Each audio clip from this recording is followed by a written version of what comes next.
수도원 수도사들의 가장 큰 어려움이 무엇일까요? 흔히들 외로움과 어떤 성적인 문제로 어려워할 거라고 생각하는데 실제로 가장 큰 어려움은 이 분노의 문제라고 합니다.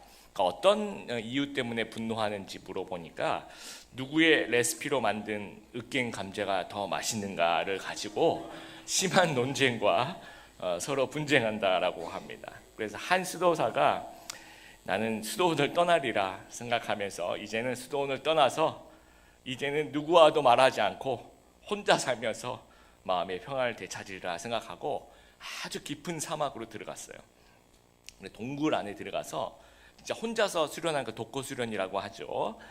그래서 한참 수련하고 있다가 이제 목이 말라서 보니까 이제 찰흙으로 만든 물병이 있더래요. 근데 찰흙으로 만들다 보니까 좀 울퉁불퉁해서 수평이 잘 안 맞았을 게 물을 먹으려고 이렇게 물을 따르니까 이게 물병이 탁 옆으로 쓰러지는 거예요. 그래서 이게 왜 그러지? 그래서 이제 밑을 좀 닦고 다시 잘 세워놓은 다음에 다시 물을 붓고 물을 마시려니 또 쓰러지는 거예요. 슬슬 짜증이 나기 시작하는데 세 번째 이 물병을 다시 한번 물을 이렇게 넣었는데 세 번째 이게 확 쓰러지는 거예요. 그랬더니 갑자기 혼자서 막 화를 내고 이게 왜 쓰러지냐 하면서 그 주위에 아무도 없는데 그렇죠?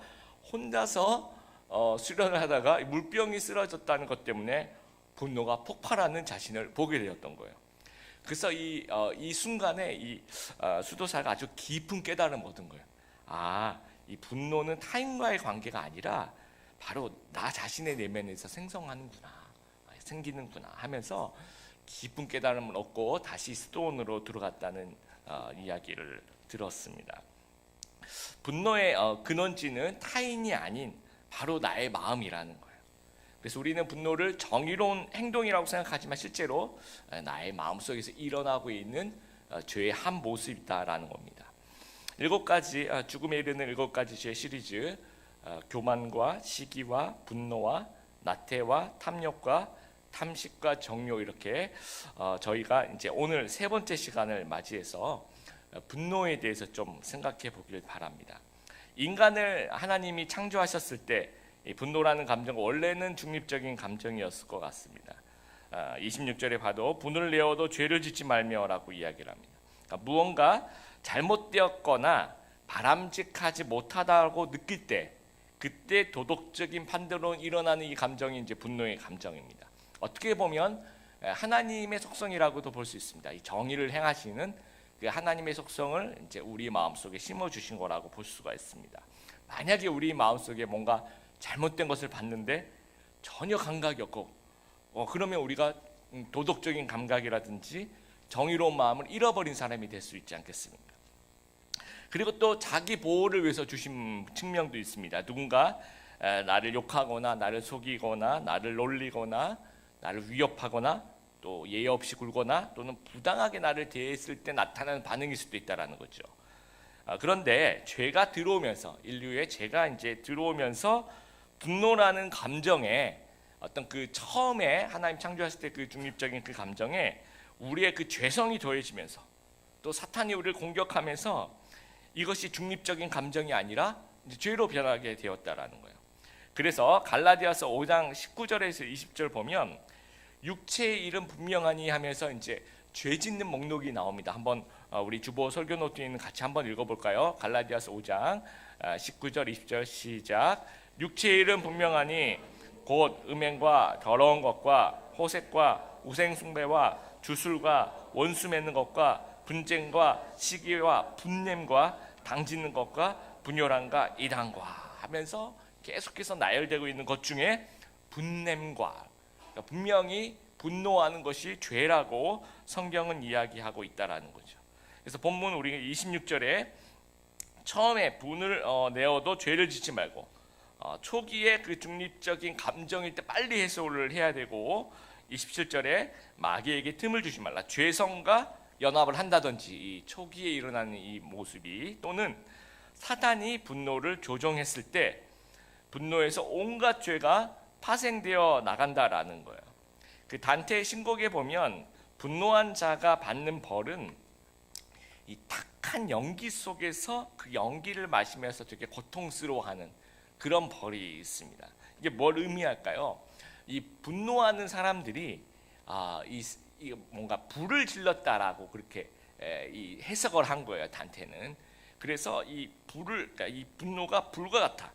그래서 이 작은 불이 점점 번져서 나중에는 감당치 못한 큰 불이 되는 것을 생각하면서, 그런 큰 파괴력이 있어서 그 생에 살아가면서 하도 불을 많이 질러서 지역에서 이제 이 불을 질렀을 때 이 탁한 연기를 막 맡으면서 그렇게 살도록 이렇게 벌을 줬다라는 얘기입니다. 1894년 미국이죠. 초창기 시절에 그 보스턴에서, 그러니까 지금은 페노웨이 파크나 이런 구장도 아니고 그냥 조그만 구장이었을 것 같아요. 보스턴에서 볼티모어 선수들하고 이제 야구 경기를 하는데 선수들끼리 좀 싸움이 일어났어요. 왜 가끔가다 왜 경기 보면 선수들끼리 좀 말다툼도 하지 않습니까? 근데 이제 이게 좀 심해졌던 것 같아요. 그랬더니 각 선수들이 또 집단으로 이제 마운드로 올라와서 이제 보통 이제 서로 말리기 위해서 올라오거든요. 그래서 다 같이 올라왔다가 다 같이 내려간다 해서 벤치가 깨끗해진다 그래서 그걸 이제 우리가 벤치 클리어닝이라고 이제 얘기를 하는데, 이때는 서로 감정이 너무 상했던 것 같아요. 그래서 선수들이 막 달라들어서 집단 남투극을 벌린 거예요. 근데 관중들도 이걸 보고 있으니까 관중들도 같이 이제 흥분을 하기 시작한 거예요. 그래서 관중들이 이제 그 스탠드에다 관중 앉아 있는 거기다 불을 질러버린 거예요. 그래서 그 야구장 한쪽에 이제 불이 붙었는데 그 불이 그 옆에 건물로 이제 번진 겁니다. 그래서 그 옆에 붙어 있는 그 건물이 또 그 옆에 있는 붙어 있는 건물로 불이 나면서 보스턴의 건물이 100개가 넘는 건물이 불에 타는 그 일이 있었어요. 그러니까 이 분노라는 것은 어떤 그 불씨와 같은 것인데, 이게 불이 확 붙으면서 그 이후에 어떤 맹렬하게 폭력이라든지 살인이라든지 전쟁이라든지 중상모략이라든지 비방이라든지 시기라든지 복수라든지 원망이라든지 저주라든지 관계가 파괴된다, 이런 것들이 계속해서 이제 불타오르듯이 생겨나게 된다라는 겁니다. 그래서 신하 교수 같은 분은 분노는 사탄의 화로다라고 얘기합니다. 그러니까 분노하면 사탄의 용광로로 우리가 들어간다라는 거죠. 그래서 제가 제목에다가 분노 옆에 삼키는 불이라고 좀 적어봤습니다. 우리나라에 5대 강력범죄가 있습니다. 폭행, 살인, 강도, 강간, 절도, 이렇게 우리나라에서 제일 많이 발생하는 범죄가 5대 강력범죄인데, 그 5대 강력범죄의 범행 동기 1위가 우발적인 요인이에요. 순간 욱해서 일어나는 일들이 많다는 겁니다. 몇 년 전 통계에 봐도 폭력이 일어나는 것의 64%가 화를 참지 못해서 일어나는데, 뭐 아주 중요한 일이냐 그런 건 아니고 좀 뭐 어떻게 보면 좀 뭐 주차 시비라든지 뭐 층간 소음이라든지 이런 거 가지고 그렇습니다. 지난주에 저희 이제 그 인터넷을 뜨겁게 달군 강서구 PC방 살인 사건 여러분 들어보셨죠? PC방에서 손님하고 아르바이트생하고 좀 시비가 좀 있었어요. 근데 이제 경찰을 부른 겁니다. 시비가 좀 컸다라고 생각했던 거예요, 아르바이트생이. 그래서 경찰을 불러서 경찰이 왔더니 뭐 이렇게 서로 싸운 것도 아니고 뭐 폭력이 오고 간 것도 아니고, 자 이렇게 그러지 마시고 좀 잘 앞으로 잘 하세요. 그리고 이제 이렇게 정리 정도 해드리고 경찰이 가버린 거예요. 그랬더니 그 손님이 그게 이제 화가 났던 거예요. 내가 요구사항도 안 들어주고 경찰을 부르고, 그래서 이 손님이 집에 가서, 근처에 집이 있었나 봐요. 집에 가서 흉기를 갖고 와서 기다린 거예요. 이 아르바이트생이 뭐 이렇게 자리를 이제 바깥으로 나가도록. 근데 이 아르바이트생이 쓰레기를 버리려고 이제 건물 밖으로 나가서 버리고 오는 그 사람을 이 흉기로 얼굴을 가격을 했는데요. 흉기로, 그러니까 칼로 얼굴만 30군데 이상을 찌른 그런 일이 일어난 거예요. 굉장히 어쩌면 뭐 서로 알고 지내는 사이도 아니고 아주 오래전부터 뭐 로미오와 줄리엣 가문처럼 서로 뭐 가문의 어떤 원한이 있었던 것도 아니고, 그때 잠깐 보고 화가 났었던 거죠. 그러니까 우리가 일상 자체가 분노의 원인이 될 수 있습니다. 학생들 같은 경우에는 학교 다니는 것 자체가 가서 굉장히 어렵고, 또 요즘에 중간고사 기간입니다. 그래서 옛날 우리 중간고사는 중간고사 기간 때는 기말을 기대합니다. 그리고 기말고사 기간에는 이제 다음 학기를 기대하는 그런 마음으로 올림픽 정신, 참여하는 데 의의를 가지면서 또 이렇게 시험 치게 해주신 하나님께 감사를 드리고 그렇게 했는데, 요즘에는 이제 그런 게 없다고 합니다. 막 중간고사는 정말 전력을 다해야 되고 기말고사도 전력을 다해야 되고 굉장히 힘들다고 해요. 일단 얼마나 좀 분노가 많이 쌓이겠어요.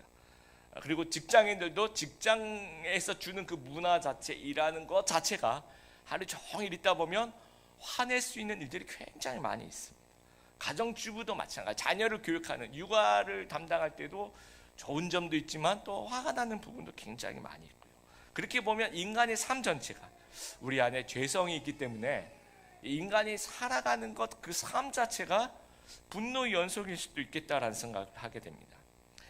세계적인 상담가 헨리 브란트가 이런 얘기를 합니다. 모든 상담의 80% 90% 정도가 분노와 관련이 있다라고 이야기를 합니다. 야고보서 1장 20절 우리 설교 노트인데 같이 한번 읽어보겠습니다. 시작. 사람이 성내는 것이 하나님의 의를 이루지 못합니다. 그리고 우리의 인간의 삶 전체가 이렇게 분노와 연결되어 있더라도 이렇게 화내는 것이 하나님의 의를 이루지 못하는 죄라는 사실들을 우리가 기억하게 되길 바랍니다. 분노라는 삼키는 불은 우리 일상생활에서 어떻게 표현되는가? 신약 성경에 보면 분노라는 그로 번역된 단어가 헬라어죠. 가장 많이 쓰인 단어가 이제 두 가지가 있는데 하나는 투머스라는 이제 헬라어인데요. 그거는 좀 느낌이 이렇게 막 터진다라는 그 느낌, 그러니까 갑작스러운 분노를 폭발하는 그런 모습. 그 다음에 오르게라고 얘기하는 것은 이제 되새기는 적개심이라고 해서 지금 당장 폭발하진 않지만 복수를 추구하면서 오랫동안 지속되는 그 적대적인 태도를 얘기합니다. 그래서 요거 두 가지를 이제 참고해 볼 때 실제로 우리가 분노를 표현하는 세 가지 유형이 있다면 이런 거예요. 첫 번째 이제 폭발합니다. 막 다혈질들이 좀 그렇죠. 막 화를 바로 막 언성이 확 높아지면서 막 욕을 쏟아낸다든지 아니면 공격적인 언어를 아니면 공격적인 행동을 한다든지 폭력을 사용한다든지 그렇다는 거고요. 두 번째 억압형은 이제 막 꾹 참아요. 표현을 못하는 성격들이 좀 그렇습니다. 그리고 속으로 막 삼키는데 속에서 그 문제를 해결했냐 그런 건 아니에요. 속으로 가지고 있어요. 근데 실제로 이것도 분노하고 있는 거라는 거죠. 세 번째 누수형, 이거는 뭐냐면 이제 막 폭발하는 것도 아니고 속으로 갖고 있는 것도 아니고 이렇게 전이된 분노라고 해야 될까요? 다른 식으로 분노를 표현합니다. 뭐 나를 화나게 한 대상한테 말을 안 한다, 물어봐도 말을 안 한다든지, 뭐 쌀쌀맞게 대한다든지, 아니 뭐 도와달라 했는데 안 도와준다든지, 아니면 뭐 애먹인다든지, 뭐 그런 거 있지 않습니까? 또 화난 대상이 그러니까 화난 대상이 아닌 다른 데 가서 막 뭐 직장에서 뭐 화가 났는데 가족들한테 푼다든지, 그렇죠? 학교에서 무슨 일이 있었는데 뭐 자기 남자친구한테 푼다든지 이런 어떤 것들이 있다. 우리가 이제 이 삶의 터전에서 뭔가 부당하게 어떤 누군가가 상사에게 또는 학교 선생님에게 부당하게 야단을 맞았어요. 그러면 이제 폭발형들은 바로 화를 이제 막 내가 왜 나한테 그러십니까? 그래서 막 바로 막 이렇게 공격을 하고, 억압형들은 가만히 있어요. 가만히 있으면서 속으로 저 사람 미워하는 거죠. 속에서 막 집에 가서 막 인형 같은 게 만들어서 막 찌르고 막 그럴 수도 있습니다. 예.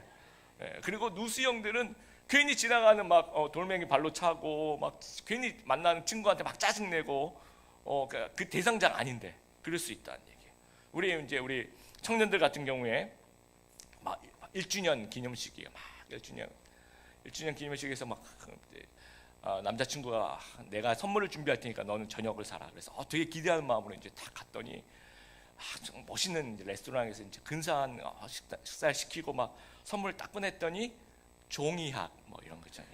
1주년 기념식에. 그러면 이제 화가 싹 올라오죠. 우리 남성분들 좀 참고해서 여자분들은 이렇게 뭐 크고 화려한 그런 거 별로 안 좋아합니다. 작은 거, 다이아몬드 뭐 이런 거 있지 않습니까? 막 큰 막 이민용 가방 이런 거 안 좋아합니다.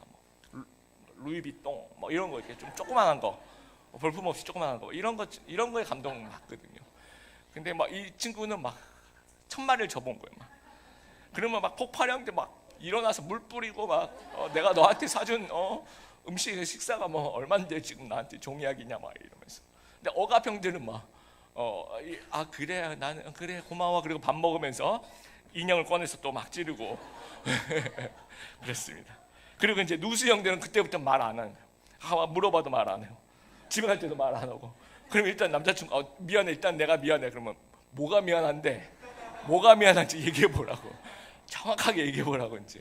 그리고 이제 뭐 계속 물어봐도 얘기 안 하고 이렇게 그런 방식으로, 다른 방식으로 이제 분노를 표현하는 이 세 가지 유형 모두가 부정적이고 일종의 세련되지만 일종의 폭력이라는 거죠.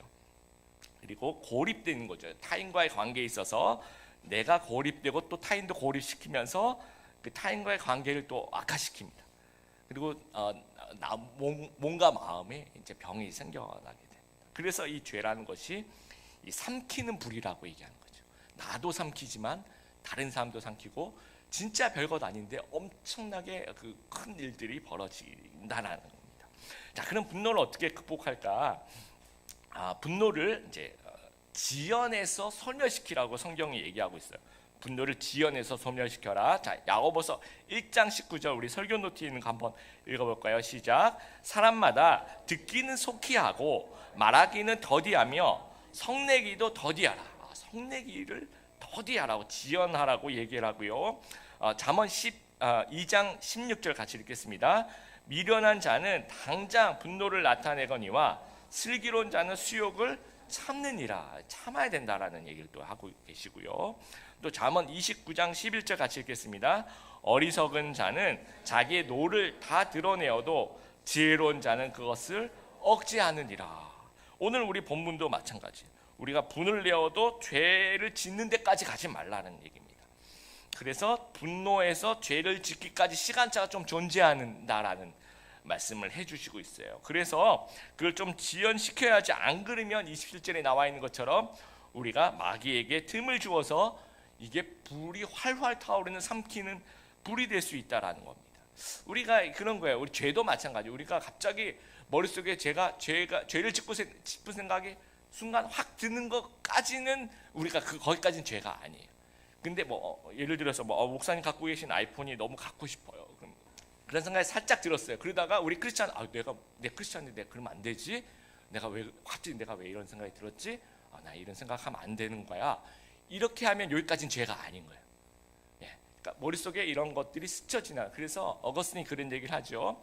우리 머리 위로 새가 날아다니는 걸 금할 수는 없으나 머리 위에 새가 둥지를 트는 것은 막을 수 있다라는 겁니다. 그러니까 죄가 쓱 지나가는 거는 이러면 안 되지라고 우리가 바로 잡을 수 있다는 거죠. 언제든지 그렇죠. 분노도 마찬가지라는 거죠.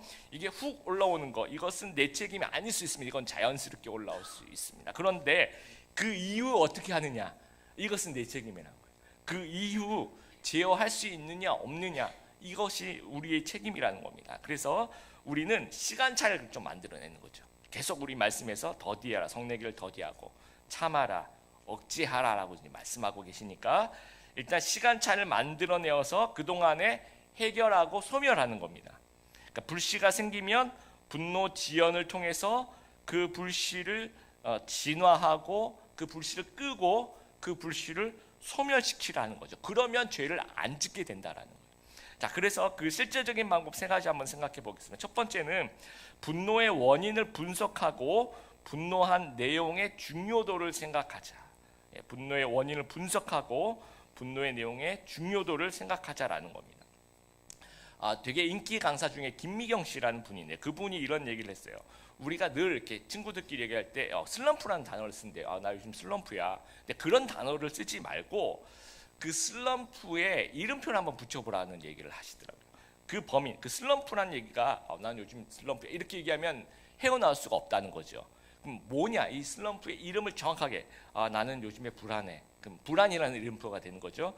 난 요즘에 능력이 부족해서 우울해라고 생각해. 그 능력 부족이라든지 우울이 이제 그게 나의 이름표고, 어떤 내 실수 때문에 힘들어할 수도 있대. 그러면 정확하게 실수라는 이름표 또는 어떤 그런 이름표를 붙이면 해결 방법이 더 명확한. 난 24시간 짜증이 나. 그러면 이거는 내 마음속에서 여유가 없다는 얘기거든요. 그러면 이제 나 여유 없음 또는 만성 분노 이렇게 이름표를 붙여 보는 거죠.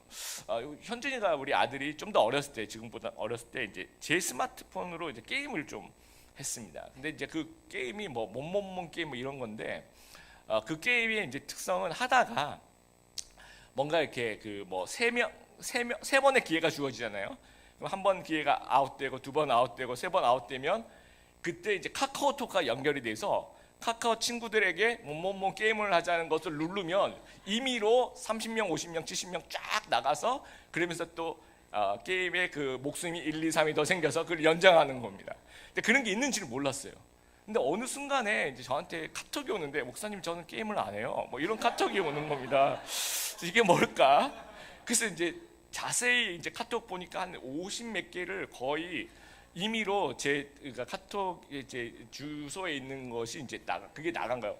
뭐뭐뭐 게임 같이 해요, 뭐 이런 것들이 나가서 이제 그걸 보고 어떤 친구가 이제 답장을 저한테 한 거예요. 전 게임 안 해요, 목사님, 이렇게. 그래서 이제 제가 굉장히 혼냈죠. 혼내고, 근데 제가 왜 혼낼까 이렇게 한번 생각해봤어요. 이제 제가 원래는 생각하고 혼내야 되는데 이렇게 하면 안 된다는 거 말씀드리기 위해서. 그래서 이제 제가 왜 화가 났을까 생각해 보니까, 제가 그 당시에 이제 개척을 하고 제가 그 친하게 지내던 또 우리 그 대학부 친구들, 또 이렇게 늘 저를 존경하고 따라오던 대학부 친구들이 제가 그 개척을 하니까 연락을 좀 피하더라고요. 혹시나 개척교 오라고 얘기할까봐. 그래서 그게 너무 노골적으로 이렇게 보이면서 제가 그걸 좀 알아차렸어요. 그래서 내가 이날 이후부터는 이 친구들한테 먼저 연락을 하지 않겠다. 혹시나 오해하면 안 되니까, 마음을 어렵게 하면 안 되니까. 이 친구들이 나에게 연락 오면 언제든지 기쁘게 받아주지만 내가 먼저 연락하진 않겠다라는 일종의 자존감, 일종의 그 뭐라 그럴까요? 알량한 자존심이라고 해야 될까요? 그리고 있는 상태에서 현준이가 게임해요, 우리 같이 게임해요 하면서 이거를 보냈는데, 아니 우리 교인들, 제가 그때 몸담고 있던 교회 교인들한테 보내는 건 괜찮아요. 왜냐면 애들이 다 알고 지내니까 괜찮은데, 한 5년 연락이 끊겼고, 한 뭐 이렇게 연락이 오랫동안 끊겼고, 심지어는 저기 동남아 계시는 그 선교사님들한테까지도 그 몸 게임이 전해지는 겁니다. 그래서 생각해봤더니 이게 제 자존심이었던 거예요. 제 자존심. 그래서 분노란 이름에 나의 알량한 자존심이라는 이름을 딱 붙이는 거예요. 그러면 이 분노의 불이 꺼지는 겁니다. 원인을 분석하는 동안에 대부분 이 분노의 불이 꺼진다라는 거죠. 그리고 이 분노의 내용의 중요도를 우리가 객관적으로 이게 정말 중요한 일에 화내고 있는지 한번 생각해봐야 돼요. 우리가 정말 중요한 일에 뭐 민족 통일이라든지 뭐 어떤 그런 중요한 일에 화를 내고 있을 수도 있지만, 우리는 대부분 별로 안 중요한 일. 그래서 제가 설교를 준비하면서 저를 생각하면, 제가 중요한 일 말고 별로 안 중요한 일에 어떨 때 화가 나는지 한번 제가 생각해봤습니다. 그랬더니 뭐 운전할 때 깜빡이를 안 켜고 누군가 내 앞을 차선을 침범한데, 그럼 되게 화가 나기도 하고, 그럼 마지막 하나 남은 콜라를 우리 현준이가 먹는데 이러면 정말 화가 나기도 하고요. 그다음에 이제 야구를 보는데 투수가 공을 던져서 타자가 탁 치려는 그 순간에 누가 딱 지나갈 때, 그때 정말 어떻게 인간이 인플레이 상황에서 지나갈 수가 있을까요? 이런 어떤 그 분노가 마음속에서 올라오는 거 보면서 객관적으로 하나도 중요하지 않는 일인데 괜히 저는 그냥 화내고 있더라고요.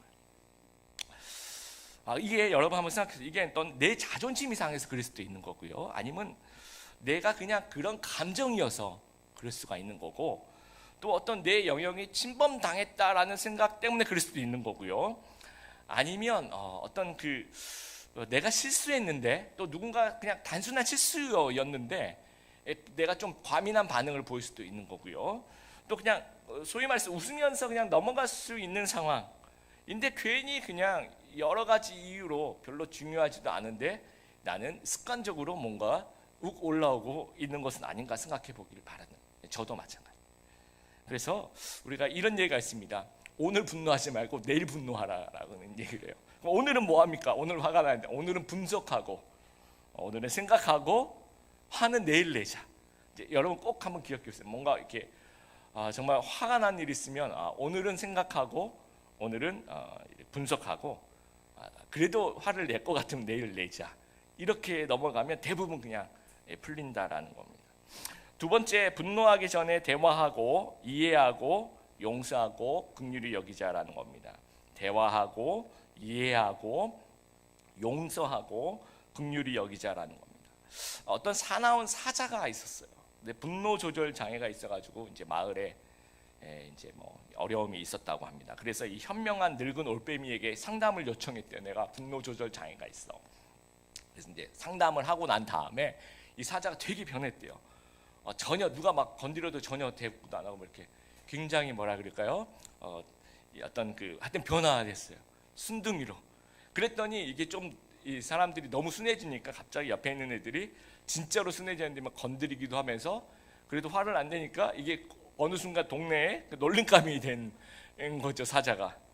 그래서 사자가 다시 이제 올빼미를 찾아가서 네 말대로 했더니 내가 동네에 놀림감이 됐다고, 완전 바보가 됐다고 이렇게 이제 얘기를 하니까 늙은 올빼미가 이렇게 얘기합니다.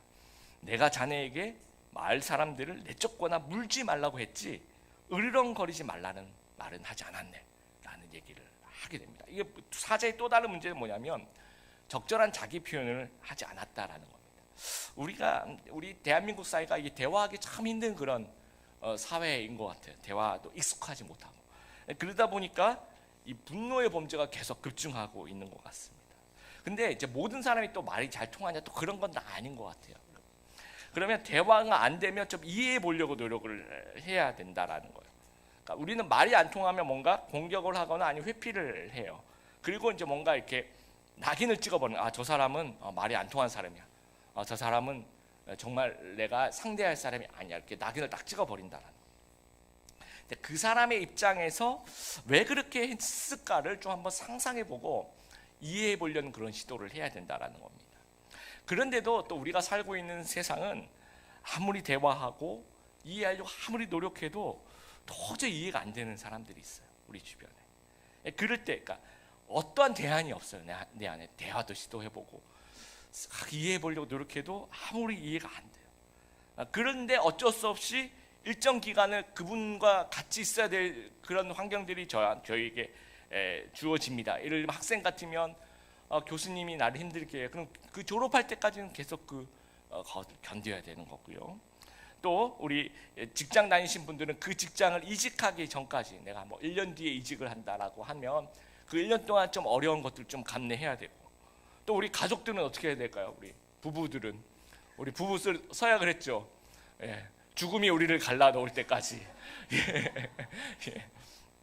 또 하나님이 우리에게 올라오라고 얘기하실 때까지는 또 오랜 시간은 또 우리가 어쩔 수 없이 일정 기간을 같이 있어야 되는 상황이 있다라는 거죠.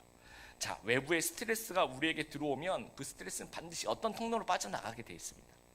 근데 이제 분노라는 통로로 빠져나가면 이게 삼키는 불이 되는 거죠. 그래서 더 많은 죄를 발생시키고 나를 파괴하고 관계를 파괴하고 가족을 파괴하고 하나님의 나라를 이제 파괴하는 그런 삼키는 불이 될 수 있다라는 거죠. 그래서 아무리 해도 대안이 없을 때 크리스찬의 마지막 행동은 그것도 크리스찬다워야 된다라는 거예요. 그러니까 내가 아무리 했는데 마지막 행동으로는 어쩔 수 없어. 그렇게 죄를 짓는 건 아니라는 거죠. 그러면 정말 아무리 해도 대안이 없을 때 우리가 할 수 있는 최선의 방법은 상대가 나에게 용서를 구하지 않았다고 할지라도 용서하고 저 사람 정말 불쌍하구나, 긍휼히 여기고, 그래도 하나님이 이것을 통해서 나에게 뭔가를 얘기하실 것이 있을 거야, 내 성장시키기 위해서 뭔가를 하나님께서 분명히 계획하신 것이 있을 거야 라면서 그런 면에서 감사를 하면서 그 용서와 긍휼과 감사의 통로로 분노를 내어보내는 거죠. 그러면 불이 꺼진다라는 거예요. 그래서 여러분 아시시의 성 프란시스의 기도 중에 이런 얘기가 있습니다. 주여 나를 평화의 도구로 써주소서. 주여 나를 평화의 도구로 써주소서. 그러니까 평화의 도구로 우리가 사용되지 않으면 우리는 불의의 도구로 사용될 수밖에 없고, 정말 어쩔 수 없는 그런 경우, 내가 어쩔 수 없어서 내가 죄를 지었다가 아니라 정말 제가 하나님 이곳에서 할 수 있는 일이 전혀 없는데 그럼에도 불구하고 하나님 저를 평화의 도구로 써주시옵소서. 이런 기도가 우리에게 있어야 된다라는 겁니다. 세 번째, 분노의 에너지를 잘못된 일을 바로잡는 일에 생산적으로 사용해 보라는 겁니다. 하나님의 분노를 흉내내는 겁니다. 분노라는 감정은 뭔가 잘못되었다라는 도덕적인 느낌에서 시작됩니다. 그렇다면 잘못된 부분을 바로잡아 가는 것이 하나님의 분노를 흉내내는 것이다라는 거예요. 미국의 캔디 라이트라는 분이 있는데 그 자기의 그 13살짜리 딸이 어떤 그 음주하시고 술을 마신 후에 운전하시는 분에 의해서 음주사고죠. 로 인해서 이제 13살 딸이 이제 교통사고로 죽게 됩니다. 근데 그 음주운전자에게는 또 벌이 되게 가벼운 벌이 판결이 난 거예요. 그럼 이게 엄청 극심한 분노가 일어나는데 이 캔디라이트는 이 분노를 바로잡는 일에 한번 사용해 본 겁니다. 그래서 여러분 미국, 우리나라도 마찬가지입니다. 미국에서 해마다 운주 관련 사고로 죽는 사람이 월남전 전사자 수보다 더 많다라고 합니다. 그래서 이제 이거 뭔가 결성하는 겁니다. MADD, 그래서 Mothers Against Drunken Drivers라고 해서 음주 운전을 거부하는 어머니 모임을 좀 결성을 해. 전국의 지부가 400개 이상을 거느린 시민 단체로 거듭나서 사법부와 입법부 의원들에게 계속해서 표현을 하는 겁니다. 압력을 가하는 거죠. 그 결과 음주운전의 처벌이 강화되고 면허 취소가 더 많이 생기게 되고, 앞으로도 사법적으로 또 입법적으로 이런 부분에서 그런 사고가 더 생기지 않도록 하는 그런 개혁 입법들이 계속해서 생겨나는 것에 온 힘을 다 쏟았다는 거예요. 그러니까 복수를 꾀하거나 비통으로 허송세월을 하지 않고 이 에너지를 생산적인 모습으로 좀 바로잡는 일에 좀 사용했다라는 겁니다. 모세가 이 시내산에서 내려와 보니까 이 금송아지 우상 숭배하는 백성들을 보고 분노합니다. 그리고 난 다음에 모세가 그 에너지를 어떻게 썼냐면 더 이상 우상 숭배를 하지 않도록 하는 방법으로 그 본인의 에너지를 사용하게 되었다라는 거예요. 얼마 전에 제가 그 SBS 시사고발 프로그램 중에 그 신옥주 목사라고 하는데, 우리 그 중요 교단에서는 이단성 있음으로 판명이 돼서 이 사입이 이단이다라고 이제 얘기하는 이제 그런 은혜로 교회인가요? 무슨 교회가 있는데, 그 이제 그 조금씩 부분 보다가 제가 좀 재방송으로 제대로 1시간 20분짜리를 쭉 한번 봤습니다. 봤더니 이제 일단 성경적인 가르침이 아니고 일단 강단성을 외치는 모습이, 그리고 또 이제 교인들이 뭔가 잘못하면요 막 타작마당이라고 해서 이렇게 서로 이렇게 때리게 하는 거예요. 엄마가 딸을 때리게 하고, 딸을 엄마 막 집사님들끼리 서로 때리게 하고 막. 예. 그리고 그 교회 전 재산을 또 이렇게 좀 자발적으로, 이게 자발적이란 게 말이 맞는 얘기인지 모르겠지만 또 바치고, 그러면 그 사람들은 이제 낙원으로 내가 너를 천국으로 데려갈게 해서 피지로 이렇게 데려가. 한 400여 명이 그냥 가서 거기서 이제 무임금 강제 노동을 시키면서, 거기 그 교회가 한 60개의 사업체를 운영하면서 그 어떤 어마어마한, 그러니까 직원들한테 월급을 안 주니까 엄청나게 커지겠죠, 그렇죠. 그리고 이제 거기는 관계자들하고 또 유착에 대한 얘기들이 막 쏟아져 나오면서 제가 그걸 보면서 분노가 제 마음속에 나오면서, 여러분 이런 교회 소식들 이렇게 들으면 그러니까 이런 어떤 마음속에서 이건 잘못되었다, 정말 이러면 안 된다 라는 마음이 올라오죠. 근데 이거를 우리가 좀 생산적으로 사용해보자는 거죠. 이런 마음이 들면서 그러니까 교회 안 나가지 이렇게 얘기하면 이건 부정적인 에너지가 나가는 거고요. 그러니까 나는 우리 드림의 교회는 정말 여러분 우리 드림의 교회는 타작마당 그런 거 하지 맙시다. 알았죠? 예, 안심하셔야 됩니다, 여러분. 그런 거 없습니다. 우리 드림의 교회는 정말 누구든지 와서 은혜 받고, 누구든지 하나님 바라보고, 성도들끼리 서로 사랑하고, 정말 복음을 전하고, 이 본질에서 벗어나지 않고, 우리 또 부부끼리 더 사랑하고, 이런 아름다운 교회, 우리 가족끼리 더 사랑하고, 그런 아름다운 그런 교회 만들어 가는데 우리 에너지를 좀 사용하는 저희들이 좀 되었으면 좋겠습니다. 살면서 나를 화나게 하는 사람도 많이 있고요, 나를 화나게 하는 일도 생겨나고, 그런 조직과 환경을 만나게 됩니다. 어쩌면 매일 그럴 수 있을 것 같습니다. 분노는 불을 일으킵니다. 삼키는 불이 되기도 하고, 또는 이 불이 붙기 전에 없앨 수도 있다라는 겁니다. 그래서 괜히 하루 종일 짜증을 부릴 수도 있고, 또는 내가 그 어떤 일에 나의 어떤 그 분노에 대한 그 어떤 결정권을 상대방 또는 어떤 사탄에게, 또는 그 분노라는 그 환경에게 줄 수 있다라는 겁니다. 다른 말로 내 하루의 상태의 결정권을 분노에게 넘겨주지 말자라는 겁니다. 타인이 또는 어떤 상황이 나의 행복을 망치게 가만히 놔두지 않는 여러분이 결정하시는, 그래서 오늘 나의 행복권은 내가 결정한다라고 생각하면서, 내가 화날 때 난 이런 태도를 취할 거야 라고 생각하면서 늘 그런 귀한 결정을 할 수 있는, 잠언 16장 32절 제일 밑에 있습니다. 같이 읽어보겠습니다. 노하기를 더디하는 자는 용사보다 낫고, 자기의 마음을 다스리는 자는 성을 빼앗는 자보다 나으니라. 이제까지 우리가 분노했던 죄를 회개하기 바라요. 정말 우리가 죄인이었구나라는 생각을 하게 됩니다. 저도 마찬가지죠. 그래서 저와 여러분이 이 죄를 하나님께 좀 회개하고 또 하나님 십자가 앞으로 좀 나아갔으면 좋겠습니다. 그래서 앞으로 분노의 불이 우리를 삼키지 말게 하고 분노의 죄에서 자유케 되는 성숙한 하나님의 귀한 성도님들 다 되시기를 주님의 이름으로 축복합니다.